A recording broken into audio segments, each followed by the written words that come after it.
Hi everyone, welcome. My name is Tseho in short. Thank you so much for tuning in. I create content centered around the authentic self, personal development and growth, and overall well-being. In this video, I'm going to be talking about decluttering, right? How decluttering can be a form of self-care. When we actually look down in the Collins dictionary, decluttering, it's actually defined as to remove unnecessary items from an untidy place or overwhelmed place, and that can actually be mentally, spiritually, or emotionally, isn't it? So I'm sure there have come a place in your life on a regular basis, I'm sure, when you feel like you need to manage and organize your space and undergo a decluttering process at your home in most occasions or in most circumstances, and you're almost certain once you undergo that process of decluttering, you will feel much more lighter, much more clearer, and have also a functional, airy and organized space. So too much things in the home area not only clogs the space, but at times makes it harder to be functional, airy, and also easily to manage. I'm sure you're wondering why I keep looking down. I've actually put some pointers for you down so that I'm able to go through all the pointers that I've actually put for you, right? This also applies to the self. When you feel clogged, when you feel overwhelmed, you really can't get certain things done. So getting rid of things that are accessible can be beneficial to one's mental health, right?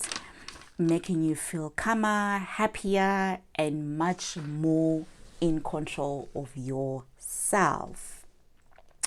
Here are some few things that I actually consider when I undergo the process of decluttering.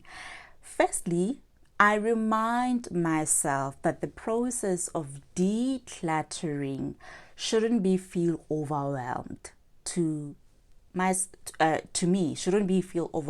me, meaning that I should not bite off more than what I can chew, because this may lead to doing too much things too quickly, can lead to being overwhelmed, or lead to certain things that I had planned to do, certain things that I planned to declutter, the goal not being achieved in this instance, right? Because too much with little time can really slow down not only the process of finishing the goal, but also make you feel overwhelmed. So having to find myself in an organized schedule manner to say that when deciding to actually declutter my home, there are certain areas in the home that I consider doing first, sorting out first, and others later, because maybe the things that I start off may be a little bit faster than the other things that I actually would consider doing them later, isn't it?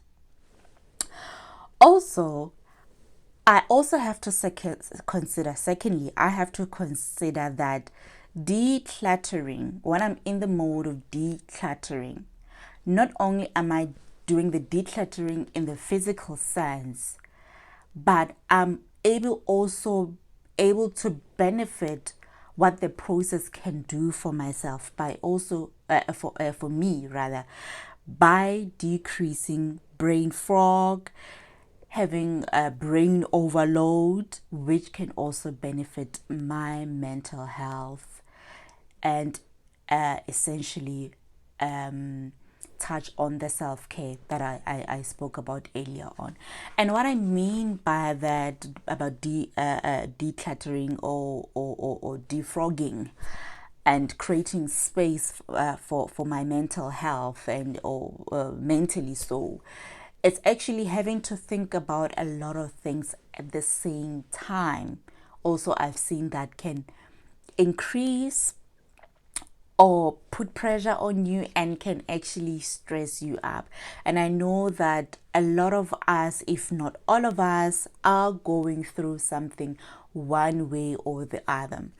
And I've never been a person who actually used to journal things down. And every time when I used to hear people say, you must think of starting to journal your thoughts, your emotions, and how you feel, I used to think to myself, ugh, put my thoughts on paper. Really, no, it's not for me. Until recently, I started to journal. At first, it was hard. But I note that, you know what, journaling is for myself. It's not actually for for me to share with the world, right? So in terms of having to put things in perfection and putting my thoughts to paper, cannot be the thing that actually holds me back from decreasing my stress levels by writing it down or journaling it down, and actually also try to assist myself in managing the daily stresses that one can actually take upon themselves. Right. And in fact, I also touched on the third point that I wanted to share, which is how decluttering can also assist in decreasing the stress and also the anxiety levels, which can also lead one to be overwhelmed. There was a time, or there was a moment, or there are moments rather, at times I feel like things are just too much. And as a form of declutter, I just decide to just take a drive. I don't care where actually the road leads me, definitely in a safe environment, in a place I'm actually familiar with. I just decide to just take a drive, right? It doesn't have to be intentional in terms of where I'm going, what I'm going to buy, or and all of those things, but just release those particular stresses that I have. And if it's a feeling that feels so heavy on me, I actually go for a drive just to clear my mind. And at times, if not driving, I just like walking in nature, walking in an area filled with trees, so that I'm also able to breathe in the freshness that I can benefit from the trees, the oxygen from the trees. And somehow, I just feel something just drops when I walk through those particular environments. Something just drops, and there's a form of calmness in me that I actually exude from the environment. So that's another thing that I try to actually release my stress and anxiety. And also, I do gym, so that also just helps. But I must say that the most beneficial one amongst all of the three things I've mentioned that I like to do through activities is actually taking the long walks. Whether it's a form of hike or just walking, in my area where there are trees and all of that. I love that. So that can be a form of thing that you actually can apply in your life if you have not started. But also, whilst doing the walking and the hikings and all of those activities that I consider when I'm feeling overwhelmed, is to actually remind myself of the process and why I'm doing what I'm doing, trying to block out all of those heavy things on my brain or in my heart, to just focus perhaps only on one thing and how I can actually try to solve it as I walk, right? And preferably, I don't like walking. If I'm deciding to actually go try to manage things, manage the stress, the anxiety, I don't really like walking in groups or in packs or with another. If I do walk with another, trust me that there'll be many moments in our walks where I'm going to reserve myself from the conversations that may spark, or whatever that you're trying to relate to me. Short sentences, short answers, but mostly like to just not talk at all. My preference would be not talk at all, but just walk. We can walk together. Yeah. But also, having to declutter not only in your home, or linking it to self-care, like having to declutter, working on yourself, on your personal self, assist you in also managing your time, right? Because if we have to make an example of the home area in your own personal space at home, when you know where things are, they are easily be accessible, so you don't waste time trying to find things, trying to put things together.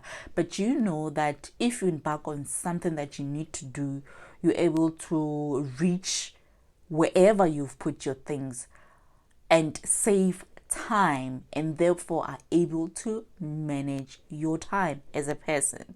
So also having to be organized also assist in your own mental health, in your own self-care journey. If you know that sometimes I like saying that I create boxes, or I box things in my brain, but essentially that's what the brain does, right? Also with things, with people, I box them. It depends on a person. You can box them in terms of priority. It's just like how at work you will prioritize certain tasks, or in the home area you prioritize certain tasks. If you're doing domestic chores, to say, I'm boxing this in this area, and this belongs here, and this belongs here, and this should be done at this time, and at this time this should be finished, so that maybe you find that it's a value chain. For you to do certain thing, you have to do certain activities. Also, it assists you to pack things mentally. When you do things just like that, you're able to schedule your day. And the physical also works with the mental and the emotion. So in those 4 areas, although I cannot say that one really can master the decluttering process, but when you go through decluttering, you have to plan for it. As if you have to plan for it, and as if you're planning, you also have to allocate which are the areas in your life you want to declutter, and which areas in your life will make you feel much more happier, having decreased your stress, and are able to manage your life, because you only have one life to live, and we are responsible of taking care ourselves, regardless what life throws at us. At times it's not easy, but unfortunately one has to authentically think to themselves and accept that their main and major responsibility is taking care of the self, so that you're able to take care other areas of your life. So if you are going to debug on a decluttering process, linking it to your self-care journey, all the best, and I hope that these pointers will assist. So till next time, where I'm going to actually unpack certain areas that you actually might consider during the decluttering process, and certain things to look at in addition to the 4 major things, such as your time, how decluttering can help you manage your time better, how decluttering can assist you to decrease your stress levels and anxiety, how decluttering can also assist you in terms of brain fog, where you feel you've got information overloaded by just putting things down and trying to manage certain tasks or certain things, how you feel in your life, and how not to take in what you can control, or or bite what you can chew. So I hope with that information you'll be able to be empowered, and whether you consider the information, it's up to you, but all the best on your journey. Till next time, bye bye.